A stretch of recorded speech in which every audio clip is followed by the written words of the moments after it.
Hello friends, சின்ன வெங்காயம், தக்காளி, காஞ்ச மிளகா, பச்சை மிளகா எடுத்து வச்சுருக்கேன். கத்திரிக்காய் நல்லா பிஞ்சாக இருந்தது, கொஞ்சம் பெரிய பெரிய துண்டாக கட் பண்ணி வச்சுருக்கேன். ஒரு குக்கரில் துவரம்பருப்பு வேக வச்சு எடுத்திருக்கேன். சாதமும் வச்சுட்டேன்.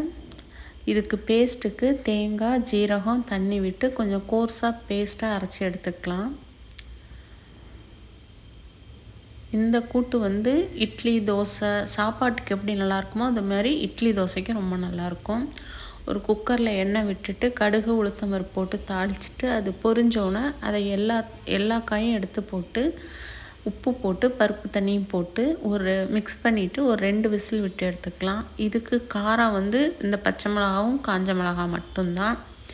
விசில் விட்டு வந்துடுச்சு. இப்போ நம்ம அரைச்சி வச்சுருந்த தேங்காவையும் வேக வச்சுருந்த துவரம் பருப்பையும் அது கூட போட்டு நல்லா மிக்ஸ் பண்ணி விட்டுட்டு இதை கெட்டியாகவும் வச்சுக்கலாம், தண்ணியாகவும் வச்சுக்கலாம்.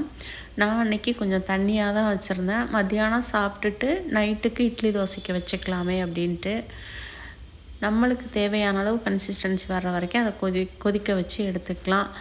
தேங்காய் போட்டு அந்த நுரையெல்லாம் போனோன்னே அந்த அளவுக்கு நம்ம கொதிக்க வச்சு எடுத்துக்கிட்டோம்னாலே ரொம்ப நாளி அது கெட்டு போகாமல் இருக்கும். அப்பளப்பூவும் வறுத்துட்டு நார்த்தங்காய் ஊறுகாவோட அன்னைக்கு எங்களுக்கு லஞ்ச் பிளேட் இது தான். ரசமும் வச்சுருந்தேன்.